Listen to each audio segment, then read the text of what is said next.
Magandang araw po sa inyo guys. Ang isi-share ko sa inyo ngayon, yung how to install float switch for 2-pump motor alternate function. Katunayan guys, mayroon na akong video nito sa Facebook at saka sa YouTube. Pero baka naman kasi natabunan na. Kaya nga, gusto ko lang i-repeat para makita ng mga baguhan. Ito na yung kabuuhang diagram niya guys. Bago natin umpisahan na ating tatalakayin ang diagram, alamin muna natin yung device na ating ginamit. Ito yung line 1, line 2 natin, nakakonekto sa circuit breaker natin dito sa load side, no? Ito naman yung impulse relay natin. Ito na yung impulse relay natin. Ang impulse relay natin guys, nakasetting siya sa auto mode. Para pag i-press natin to, magko-close kaagad ang contact nitong normally open ng impulse relay natin. Ito namang M1, ito na yung magnetic contactor 1, no? Ito na siya para sa ating isang pump, no? Nakakabit sa itong M1 natin, no? Ito naman yung M2 natin, ito na yung magnetic contactor natin para sa pump 2 natin, no? Ito yung sa pump 1, ito yung sa pump 2 natin. Ito naman yung overload niya, normally closed, no? Yan. Ito naman, normally closed din sa M2. Ito yung overload nila guys. Ito naman yung relay natin. Ito na siya, no?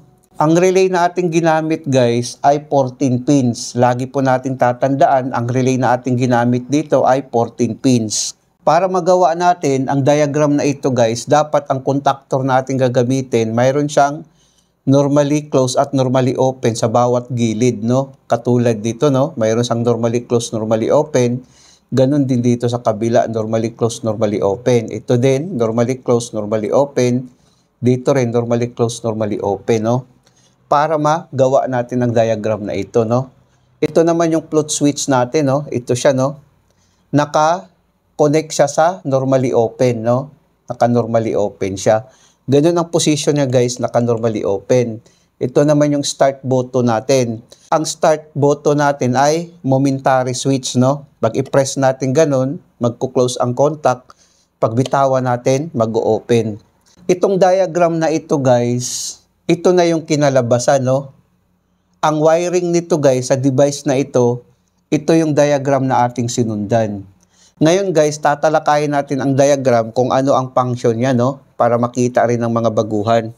Paglagyan natin to ng power supply, ang line 1 at saka line 2, pag i-press natin tong start button, guys, magko-close ito, no? Gaganon siya.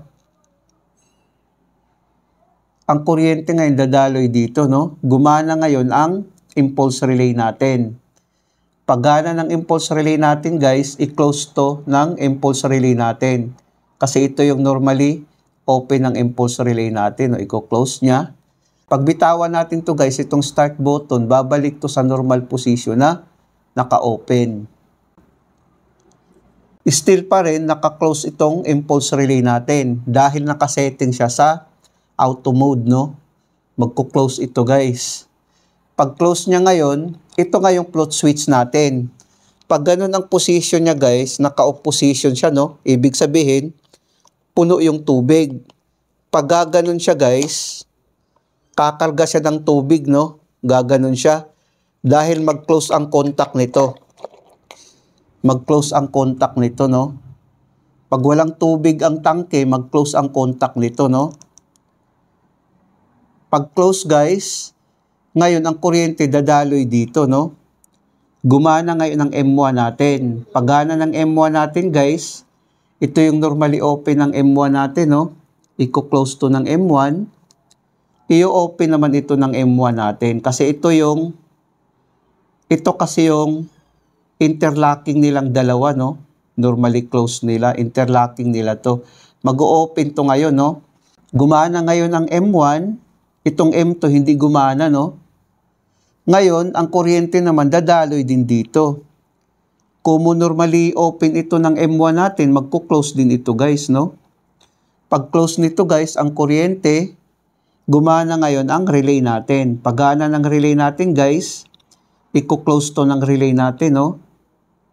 Pag close ng relay natin, i-open naman ito ng relay natin. Ito kasi yung normally close ng relay natin, no? I-open niya. Ito naman, i-close naman to ng relay natin, no? Dahil gumana yung relay natin, magko-close din ito, no? Gaganon siya. Ngayon, ang kuryente ngayon, dadaloy dito, no? Still pa rin gumana ang M1 natin. Tapos ang kuryente naman, dadaloy dito hanggang dito lang. Putol, no? Hindi gumana ang M2 natin dahil gumana ang M1. Ngayon guys, pag puno na ngayon ang tangke guys, mag-o-open naman ito, no? Mag-o-open itong float switch natin. Ito siya, no? Mag-o-open ang contact nito. Gaganon siya ulit, no? So ngayon, ang kuryente hanggang dito na lang, no? Mamamatay ngayon itong M1 natin, no? Pagpatay ng M1 natin, guys, mag-o-open ang contact nito. Mag-o-open ang contact niyan. Magko-close naman ang contact nito, guys, no? Ito kasi yung, normally close ng M1 natin. Nag-open siya ngayon, no? Dahil namatay ang M1 natin, itong M1 na ito, sa normally open, mag-o-open naman ulit ito dahil namatay yung M1 natin. Ito kasi yung normally open ng M1 natin, no? Ngayon guys, ang kuryente ngayon, still pa rin gumana ang relay natin, no? Dahil gumana ang relay natin, naka-close ito, no? Dahil naka-open ito. Ngayon guys, pag wala na namang tubig yung tangke, magko-close naman ito ulit, no? Magko-close ito ulit. Gaganon siya ulit. Ang kuryente ngayon, dadaloy dito, no? Dito putol na kasi. Dito tutuloy ang kuryente ngayon, no? Ngayon, gumana ang M2 natin. Pagana ng M2 natin, guys, i-close to ng M2.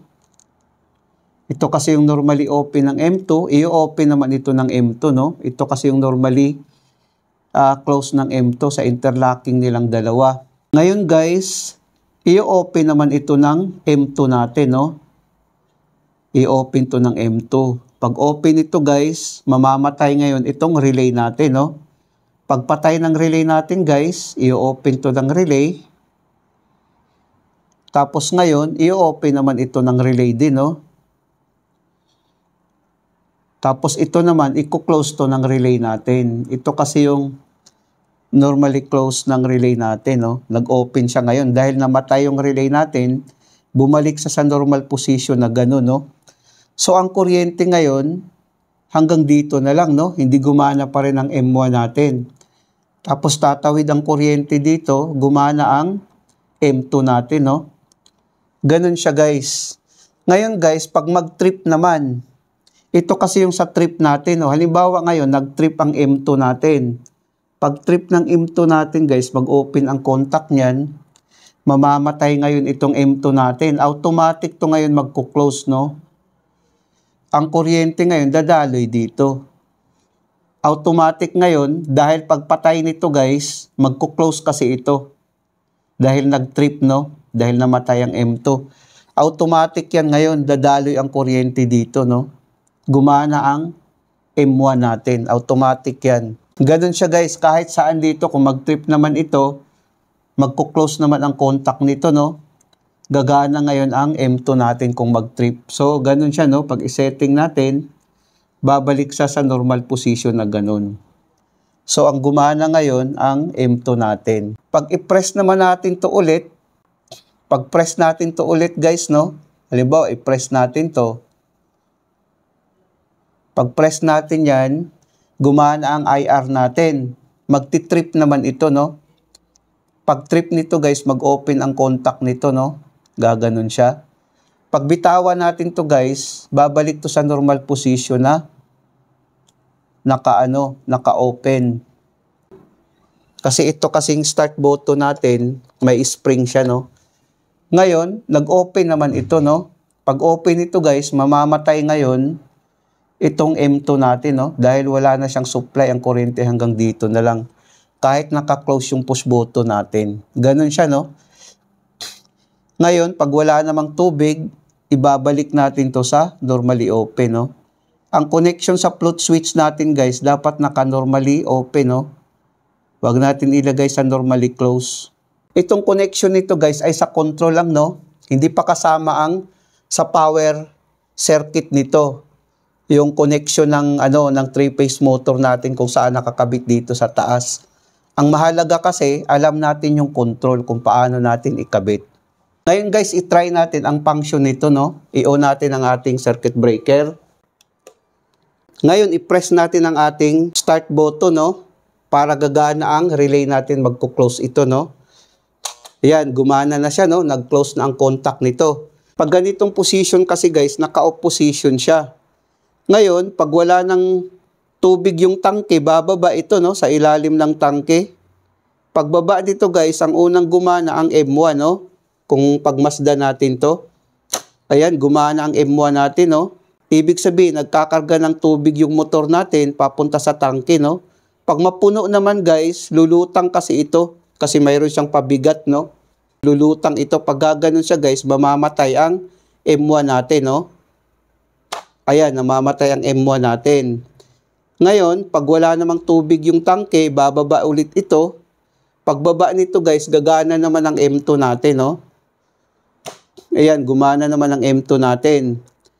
Ngayon, magkakarga naman ng tubig yung tangke natin, no? Gumana yung M2 natin guys, no? Ngayon, pag mapuno naman, aangat naman itong float switch natin, no? Mamamatay ngayon ang M2 natin. O, mamamatay siya, no? Namatay siya ngayon. Ngayon guys, pag wala namang tubig yung tangke natin, magkakarga yung motor, bababa itong float switch natin, no? Gagana naman ang M1. Gumana ngayon ang M1 natin, no? Ngayon guys, pag mag-trip ito, i-trip natin, no?